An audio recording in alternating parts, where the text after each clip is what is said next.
आगे करते हैं अपने कंसेप्ट को सब्सक्रिप्शन वाले। और मैं अब आपको क्वेश्चंस करके दिखा रहा हूँ बोर्ड पे एग्जांपल्स। इसके बाद आपके डीके गोल जो आप बुक पढ़ रहे हैं वहाँ से क्वेश्चंस आपके बनने स्टार्ट हो जाएंगे, तो आपको वो साथ साथ ही करने हैं। ठीक है, तो मैंने ये एग्जाम्पल नोट किया है। देखो, सब्सक्रिप्शन रिसीवेबल एज एट 31 मार्च 2017, फिर सब्सक्रिप्शन रिसीवेबल 31 मार्च 2018। मैं इसको क्या करता हूँ, इसको 19 कर देता हूँ, इसको 20 कर देता हूँ, ईयर चेंज कर देते हैं। ठीक है, और हमें ड्यूरिंग द ईयर 2,50,000 हमें सब्सक्रिप्शन मिली है। तो और ईयर हमारा कौन सा है, 2019-20। आपको क्या करना है, कह रहा है कि ना calculate the amount to be shown in the credit side of income and expenditure account. Income and expenditure की क्रेडिट में कितनी सब्सक्रिप्शन आएगी, प्लस आपको एक्सट्रैक्ट ऑफ बैलेंस शीट भी बनानी है। ठीक है, तो हम वो क्वेश्चन करते हैं, आप क्वेश्चन से बात क्लियर हो जाएगी। सबसे पहले सब्सक्रिप्शन, आपको ध्यान है, अब तो पता है क्या, अब आपका साथ साथ होना चाहिए। सबसे पहले सब्सक्रिप्शन रिसीवेबल ओपनिंग जो आपने लेनी है, जिसको आप एक्रूड इनकम बोल सकते हैं, 10,000 रुपये। आपने जो क्लोजिंग लेनी है बाय बैलेंस सीडी 15,000 रुपये। सब्सक्रिप्शन रिसीव्ड इन एडवांस आपकी ओपनिंग 12,000 रुपये, और subscription received in advance closing 27,000 रुपये। लास्ट क्लास में मैं बता चुका हूँ, कुछ बच्चों ने जिसने देखी है, कि आप 3 अकाउंट भी बना सकते हैं, लेकिन कोई फ़ायदा नहीं है। ठीक है, 3 अकाउंट मैंने बना के समझाए, उसको फिर एक में ही हमने वो कर दिया कन्वर्ट। ठीक है ना, तो आगे देखो, आपको सब्सक्रिप्शन रिसीव कितनी हुई by receipt and payment account से, सब्सक्रिप्शन आपको मिली है 2,50,000 रुपीज़। तो ये बैलेंस आपका कहाँ चला जाएगा, इनकम एंड एक्सपेंडिचर में। 250 और 27, 2,77,000 रुपये। 270 में से अगर मैं 37,000 लेस कर दूं तो 2,40,000 रुपये ये बैलेंसिंग फिगर है, जो आपका कहाँ ट्रांसफ़र होगा, इनकम एंड एक्सपेंडिचर में। तो income and expenditure account for the year ending 31 मार्च 2020, और ये क्या है इसका एक्सट्रैक्ट। क्या लिखूंगा मैं यहाँ पे, बाय सब्सक्रिप्शन। कितनी सब्सक्रिप्शन आ रही है, 240, बस ये शो करके दिखानी है। ठीक है, उसके बाद बैलेंस शीट एज एट 31 मार्च 2019 ओपनिंग बनानी है। ओपनिंग में मैंने बोला था क्रॉस कर सकते हो डायरेक्टली। सब्सक्रिप्शन रिसीवेबल आपकी कितनी है, 10,000 रुपये, और सब्सक्रिप्शन रिसीव्ड इन एडवांस कितनी है, 12,000। फिर आपकी बैलेंस शीट एज एट 31 मार्च 2020, ये भी आपका एक्सट्रैक्ट ही है, ये भी आपका एक्सट्रैक्ट ही है। तो कितने रुपए है आपकी सब्सक्रिप्शन रिसीवेबल, 15,000 रुपये क्लोजिंग है, और सब्सक्रिप्शन रिसीव्ड इन एडवांस आपकी क्लोजिंग है 27,000। ठीक है, ये आपका क्वेश्चन है जो कंप्लीट जो आपने करना है। अभी तक मैं जितना भी बता रहा था ना लास्ट 2 क्लासेस में, वो मैं आपको सिर्फ समझाने के लिए कर रहा था। मेन काम आपको ये करना है। क्वेश्चन की रिक्वायरमेंट है, क्या करना है। मैंने बोला है कि क्वेश्चन में कुछ भी पूछ सकता है। क्वेश्चन में जरूरी थोड़ा इनकम एंड एक्सपेंडिचर ही पूछे, हो सकता है बैलेंस गिवन हो, ये भी गिवन हो, ये निकालना पड़ जाए। ठीक है, तो आपको इक्वेशन माइंड में होनी चाहिए, इन तीनों का टोटल इज इक्वल टू इन तीनों का टोटल। ठीक है, अब मैं नेक्स्ट एग्जांपल कर रहा हूँ, आप उसको नोट करना।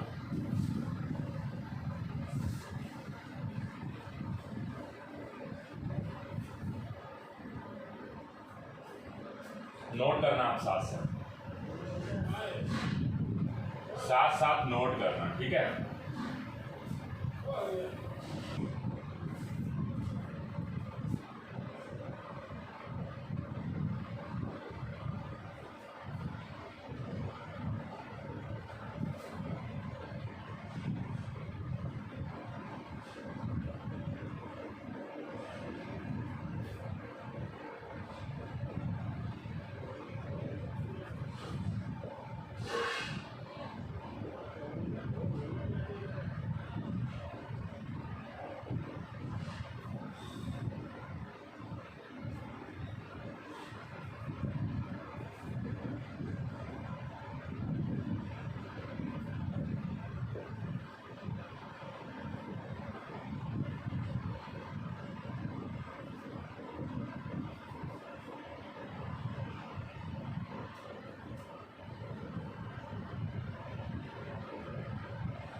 देखो आप ये वाला पहले नोट करो क्वेश्चन को, ठीक है, साथ साथ एक बार नोट कर लो।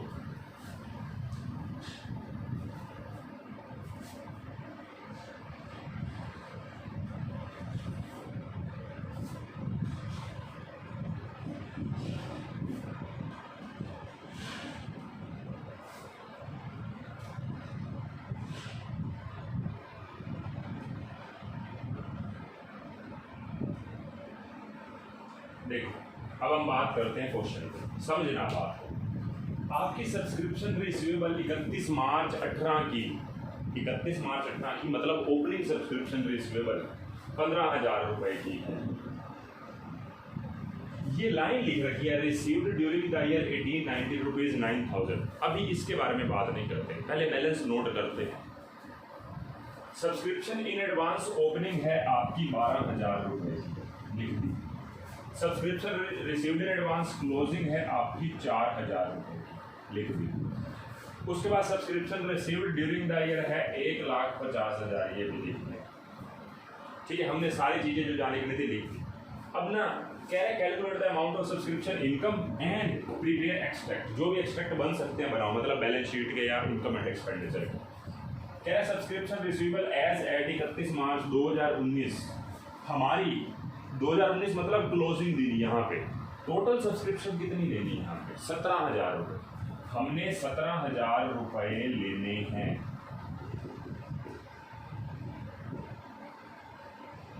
ठीक है, डाउट इस पे नहीं है कि 17 लेने हैं, लेकिन एक बात जो सबसे इंपॉर्टेंट है, मैं आपसे पूछूं, आपने ये तो सेकंड केसेस के बारे में बात नहीं कर रहा, 17,000 रुपये आपने अभी तक सब्सक्रिप्शन लेनी है साल के एंड में।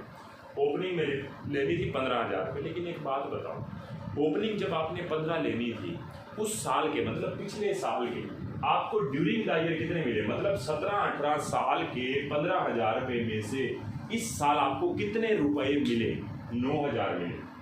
मैं ऐसा नहीं कह सकता कि 17-18 के अभी भी 6,000 लेने बाकी है, 17-18 के पिछले साल के अभी भी 6,000 लेने बाकी हैं, क्योंकि 15 लेने थे और 9 मिले हैं।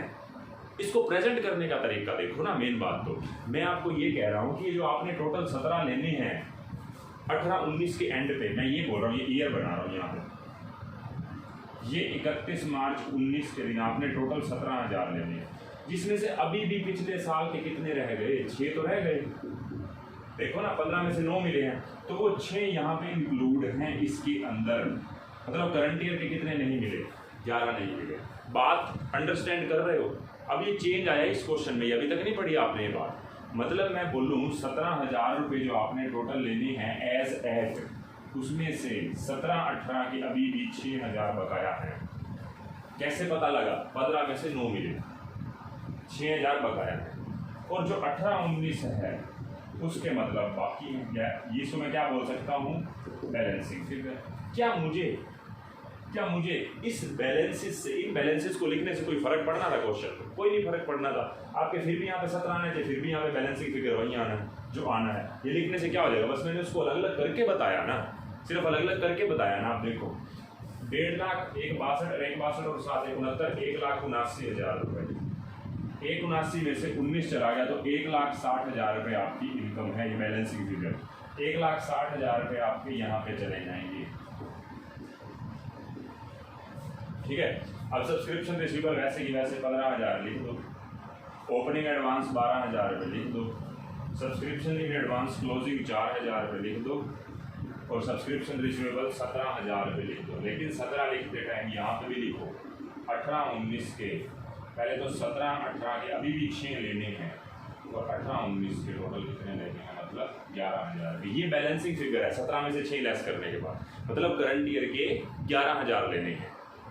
ठीक है, बात क्लियर हुई है? मैं आपको एक चीज़ सजेस्ट करता हूँ, आप जैसे ये क्वेश्चन कर रहे हैं ना, वीडियो बेशक पोज करें, मतलब वीडियो पोज करें। ये आपने मेरे से क्वेश्चन फर्स्ट के समझा ना, हालांकि मैं अभी सेकंड भी समझ लो। उसके बाद डीके गोयल का वीडियो बेशक पोज करके डीके गोयल की बुक में से जो आपका एक क्वेश्चन नंबर है, मैं आपको बता देता हूँ। आपका क्वेश्चन नंबर है, जो लास्ट ईयर की बुक है मेरे पास, ये बात ध्यान रखना। आप करंट ईयर में अपने मैच कर लें कि लास्ट ईयर से क्या चेंज आया है, शायद तो कोई चेंज है नहीं।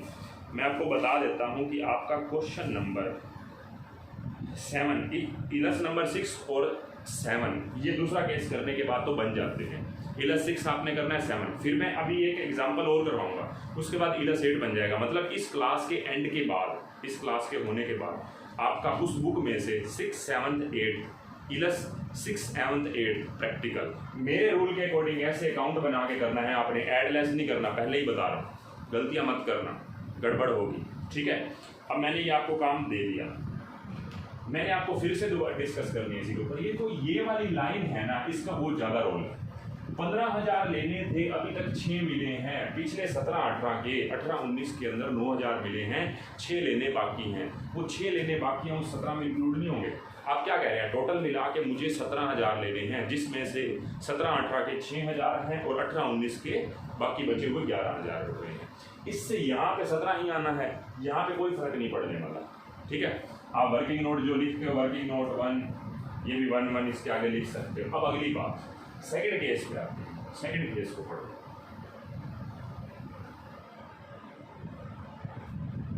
मुझे एक बात बताओ, जो बैलेंस होता है, बैलेंस वो किसी पर्टिकुलर ईयर के लिए होता है या पिछले कई सालों का, मतलब कोई पर्टिकुलर डेट पे मेरे टोटल कितने लेने हैं देने हैं वो होता है।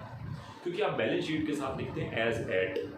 अब मेरे को एक बात बताओ ना, आपके पिछले साल के एंड में 31 मार्च के एंड में आपके बैंक में 10,000 जमा थे, क्या कहोगे, वो बैलेंस बैंक ही रख लेगा? आप इस साल के बैलेंस देखोगे क्या पिछले को भी टोटल में लोगे? तो बैलेंस का मतलब हमेशा एज एट ही होता है, कभी फॉर द ईयर एंडिंग नहीं होता बैलेंस। किसी भी साल का बैलेंस नहीं होता, कितने भी साल हो गए, कोई भी बैलेंस पढ़ाओ। अब फर्नीचर है, आपने 10 साल पहले खरीदा था, तो फिर आज उसको उसी साल थोड़ा ना फूक दिया था, आग लगा दी थी, वो अभी भी आपके पास चल रहा है, वो बैलेंस एज एट है, ठीक है। अब आगे बात करते हैं। देखो, मैंने आपको ये अकाउंट समझाया, इनकम एंड एक्सपेंडिचर अकाउंट बताया, बैलेंस शीट का एक्सट्रैक्ट बताया, ओपनिंग और क्लोजिंग का, और इसका भी। बात आती है, अब चेंज पढ़ते हैं। दूसरे केस में क्या है, कह रहे subscription receivable for the year 1890 as at और फॉर द ईयर, इन दोनों में डिफरेंस समझो। एज एट का मतलब क्या है, एज एट का मतलब अब तक टोटल मिला के मुझे 17,000 लेने हैं, जिसमें से पिछले कितने थे, 6, वो भी हैं, मतलब करंट ईयर के कितने हैं, 11। ये इस क्वेश्चन में ये कह रहा है, सेकंड केस में, इस साल के ही सिर्फ 17,000 लेने हैं, इस साल के ही, फॉर द ईयर। बैलेंस कभी फॉर द ईयर नहीं होता, उसने सिर्फ इस साल का बताया कि इस साल कितने नहीं मिले। तो मैं क्या करूंगा, चेंज क्या आएगा, बस मुझे चेंज बता दो। मैं क्या करूंगा, जो 18, 19 के है ना,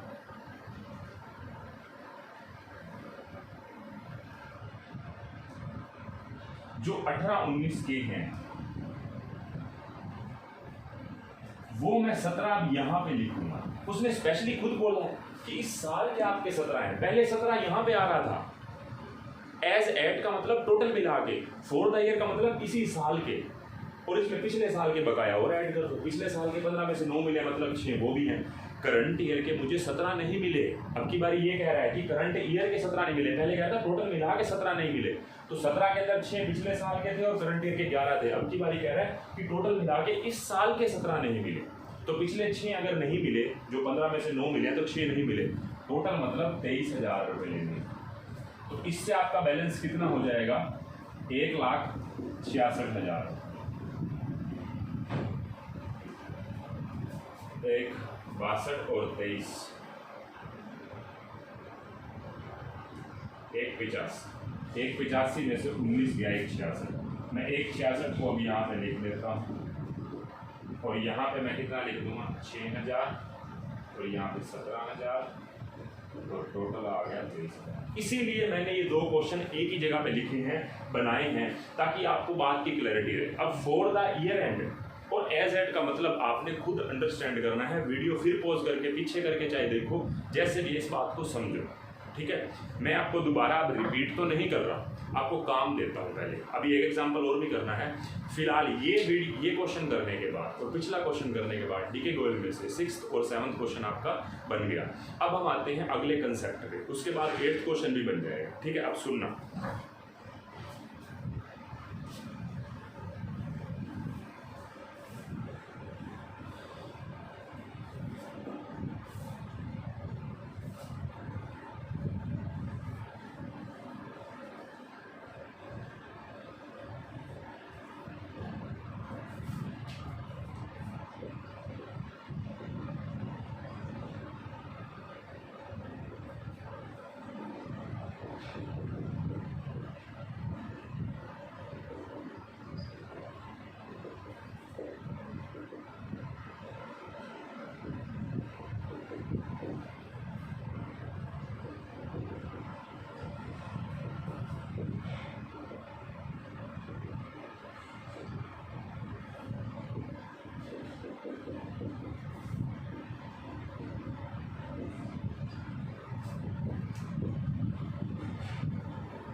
देखो बाकी रिक्वायरमेंट सेम है, जैसे आपको इनकम एंड एक्सपेंडिचर की रेट में कितना डालना है, सब्सक्राइब एक्सपेक्ट कितना करना है, वो वैसे का वैसे ही है। मतलब मेन बात आप इसको समझिए। मैं आपको ये कह रहा हूँ सब्सक्रिप्शन रिसीवेबल आपकी ओपनिंग एज एट का मतलब बैलेंस ठीक लिखा हुआ है, फॉर द ईयर हमेशा गलत है, उसको एज एट करो। आपके एक माइंड में बात रहनी चाहिए फॉर द ईयर एंडिंग कभी बैलेंस नहीं होता, उसको एज एट करना पड़ेगा। जैसे आपने सेकंड केस में उसको एज एट किया था 17,000 रुपये उस साल के थे, पिछले 6,000 मिलाने के बाद एज एट टोटल बन जाता है 20। ठीक है, तो आप सब्सक्रिप्शन अकाउंट बनाएं। सबसे पहले ओपनिंग बैलेंस 5,000 रुपये, क्लोजिंग बैलेंस 7,000 रुपये, ओपनिंग एडवांस 11,000 रुपये और क्लोजिंग एडवांस 17,000। इस लाइन को बाद में देखते हैं। सब्सक्रिप्शन रिसीव्ड कितनी है? 1,25,000। अब इस लाइन को पढ़ते हैं, देखो पढ़ो। Subscription of ₹1,500 are still in arrears, अभी भी नहीं मिली मुझे। 1,500 रुपये की सब्सक्रिप्शन अभी भी मुझे नहीं मिली फॉर द ईयर 18-19। हम कौन से साल के रिकॉर्ड बना रहे हैं? 19-20 के। 18-19 के मुझे 1,500 रुपये अभी भी नहीं मिले। पिछली बार पता क्या कह रहा था कि 15 में से 9 मिल गए हैं, तो मैंने निकाला कि 6 नहीं मिले। मैंने ये निकाला ना कि 6 नहीं मिले। अब की बार खुद बता रहा है कि 1,500 नहीं मिले। अब मुझे क्या लेना देना कि कितने मिले हैं? 5,000 में से वैसे 3,500 मिल गए। अब क्वेश्चन में मैं बात को चेंज कर देता हूँ कि मान लो 5,000 में से 3,500 मिल गए, तो आप क्या बोलते हैं? 1,500 नहीं मिले। इस क्वेश्चन में उसने उल्टा बता दिया कि 1,500 रुपये जो है ना वो अभी भी नहीं मिले पिछले साल के।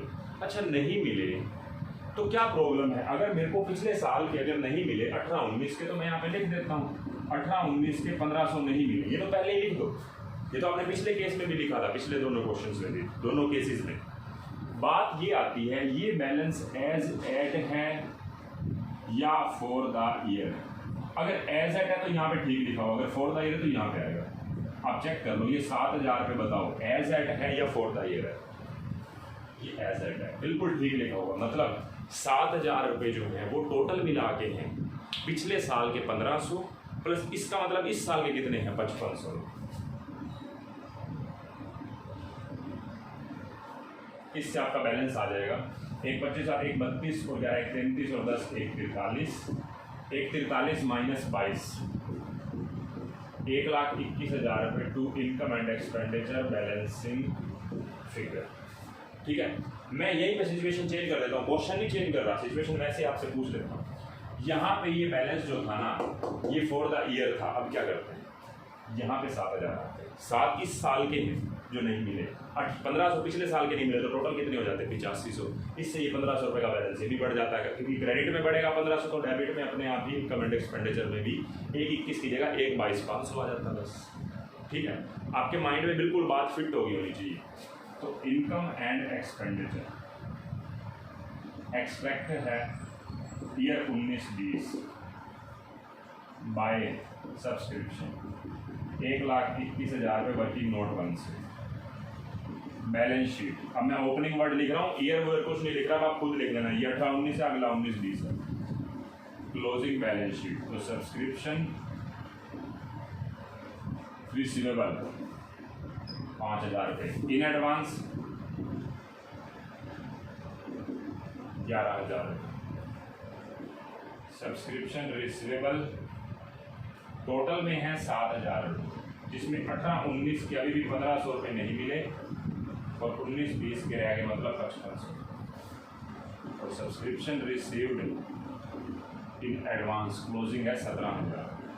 बस ये आपकी प्रेजेंटेशन हो जाएगी।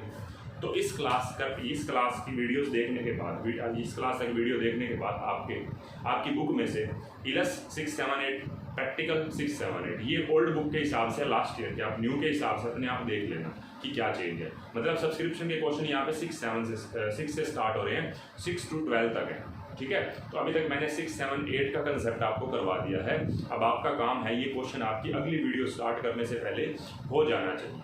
ठीक है, तो इस क्लास में इतना ही। Bye bye.